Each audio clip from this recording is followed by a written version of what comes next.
Hi friends, Wizdy here, welcome to a new Raid Shadow Legends video. Plarium just announced today the next fusion that will start next Thursday, and it's the first part of the Chaos Awaken or Chaos Awake campaign that they will do. I was right about something, wrong about something else. So it's Tholin Foulbeard that I talked about in the previous video, and he turned out, as several of you mentioned in the comments, he turned out to be the next fusion, not the free login champion. So maybe the other champion that was talking to Arbiter, that would be our free login champ. We'll see. We don't have more information about the campaign. Maybe we'll know more next week. But the main thing here is that he's going to be the next fusion. It's going to be a traditional one. So we'll have 16 rares to fuse into epics and then into him. Is he good enough? Should we all go for him? That's what we're here to talk about today. So this is the kit that was released by Plarium today to the content creators and then later to the rest of the community. So we're going to have Tholin Foulbeard, who is going to be force attack based dwarf to fit with the story of the campaign, and then let's examine his skills. Of course, other content creators have been talking about it already. So the first good thing or very good thing about this kit is that his A1 applies weaken AoE, and if it's a boss or a minion, so he would be amazing for PvE content. That weaken cannot be resisted, so you don't need to build him with accuracy. And then he got a chance every 5 turns to use his A1, which grants an extra turn if it applies the weaken on everyone.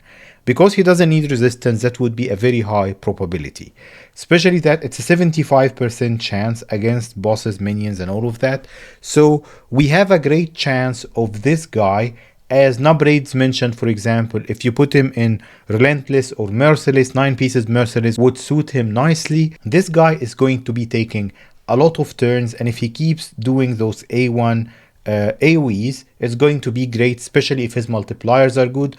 Also a great candidate if we talk about secondary set for him to be wearing a stun set, because an AoE A1 is always good for a stun set. The A2 and A3, they look like they would hit hard. The A2 is a 2-hitter that ignores unkillable.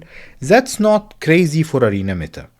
But what it would be good for, especially if you pair him with a recent fusion like Fabian, if Fabian strips the enemy team from their stone skin or whatever, then Tholin can come in and nukes him. It's a double hit, so it will avoid a lot of like Rotus, for example. Tholin is the right affinity against Rotus, and this double hit should take down Rotus if his multipliers are good. Also, his A2 looks like a big single target hit that will ignore defense. All in all, the feeling that I'm getting for this guy, other than this kit with ignoring killable and all of that, it fits perfectly against the event dungeon. But I'm not sure how useful he will be against the event dungeon, especially that depending on when they start opening the event dungeon, unless they start it mid-fusion or after this fusion end, we won't have time to build him, max him out, gear him, and then use him for a couple of weeks in the dungeon. So probably, yes, he will be good for the event dungeon, but we'll have to build teams without him if we want to farm that dungeon from day one. And I'll release videos about it, and other content creators, of course, as well will do so. But the vibe I'm getting from this guy, that probably will get confirmed next week when the other content creators start testing him, I feel a Thor-like vibe from him. This guy looks like, with the additional turns and that passive giving him additional turns every 5 turns, bosses and minions cannot crit him.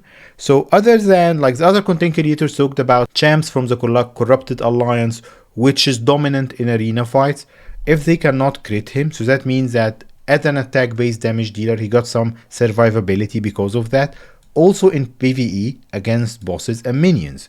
So I believe this guy will be like Thor, meaning that he will be very useful early and mid game in all PvE and PvP content.